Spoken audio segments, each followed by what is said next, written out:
dengan waktu dan ilmu. Pada kesempatan yang indah ini, izinkan saya, David Aniza Nur Aziza, akan menceritakan asal-usul desa tempat tinggal saya dengan judul Legenda Kaliyoso dan Sang Takluk Kabupaten. Dukuh Kaliyoso secara administratif berada di Desa Jenis Karangkung, Kecamatan Kalijambe, Kabupaten Sragen. Kisah ini disadur dari buku cerita Pedusunan Bunarambai Tamanini di Kabupaten Sragen. Kaliyoso Kabupaten Desa Sakti berkat kalau pagi bunyi ngaji, sore hari sholawatan, werdanya ramah dan sopan, hidup rukun canda tawa. Kaliyoso serambi Mekah.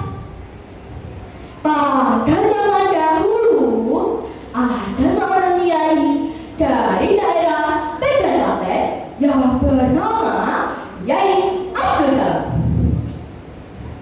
Beliau ingin menyebarkan agama Islam ke wilayah sekitarnya.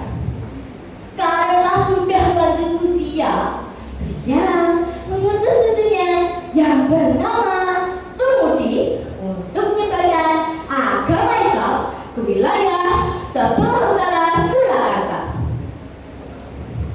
Dengan tekad bulat, Turmudi menyusuri aliran sungai Bengawan Solo menggunakan perahu kecilnya. Angin berhembus lembut. Namun siapa sangka perjalanan itu tak semudah yang dibayangkan. Beberapa kali perahunya terhenti seolah ada yang menahan dari dalam air.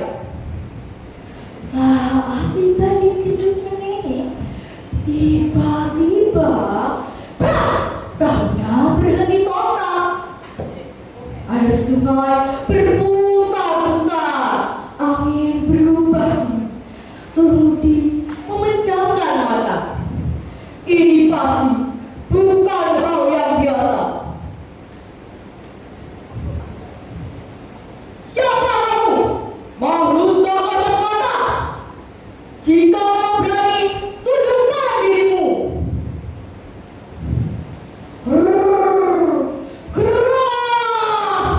Dari pusaran air muncul sosok kecil, tinggi, besar, berwajah manusia, namun berkaki kuda.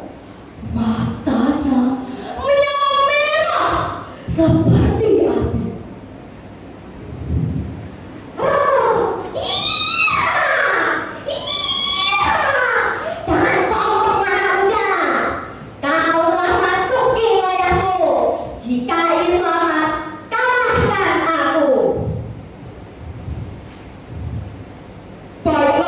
Jika itu syaratnya, terimalah belanja. Turmudi mencabut kerisnya. Ya, ha, ya, ha.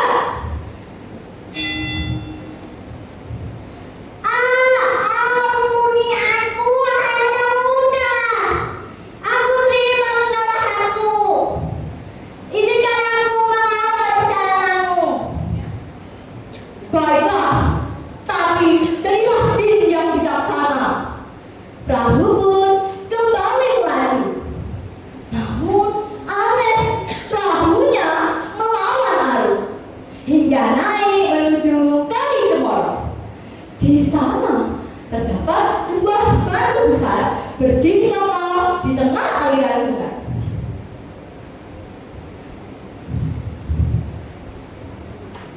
Tuanku, batu ini adalah batas kekuasaanku.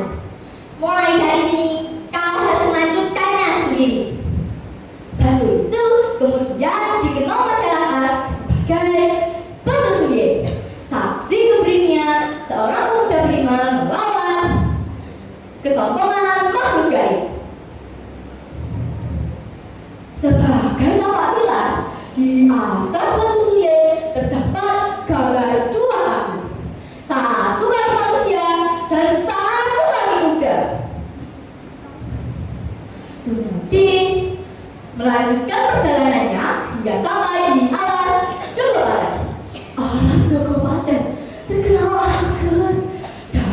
menjadi pusat perkumpulan makhluk halus dan para jin.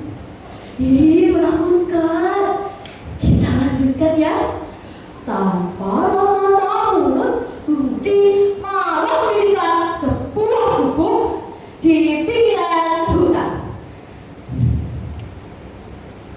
Saat masa kepemimpinan Raja Surakarta tahun 2004, sang permaisuri tengah mengadu dan mengincar daging injak ke sana. Sang raja pun berangkat berburu ke hutan Jogokarten. Dan tiba-tiba sang raja menghilang. Istana berubah. Para prajurit mencari di segala penjuru. Raja! Raja! Di mana engkau? Hingga akhirnya Tuti menemukan sang raja dalam keadaan selamat. Ia membawa sang raja kembali ke istana. Sang raja pun terharu. Dengan balas jasa, beliau memberikan Tuti sebuah tanah percikan. Tanah ini dikenal sebagai Kalioso. Tuti dikenal sebagai ulama masyhur dengan nama Kiai Abijala I. Nah, teman bertutur, Kalioso ini letaknya sekitar 4 km loh dari Museum Sangiran yang terkenal dengan slogan The Land of Jawa Man, yang artinya tanah manusia Jawa. Harimau mati meninggalkan belah, gajah mati meninggalkan gading. Dari Tuhan yang dulu mencekam, kini berdiri beradaban. Dari keberanian dan ketulusan, lahirlah warisan sepanjang zaman. Disaniran manusia purba di Papua burung cendrawasih. Sekian cerita dari saya. Mohon maaf dan terima kasih. Wassalamualaikum warahmatullahi wabarakatuh. Waalaikumsalam. Tepuk tangan untuk Tuan Rita. Terima kasih. Untuk selanjutnya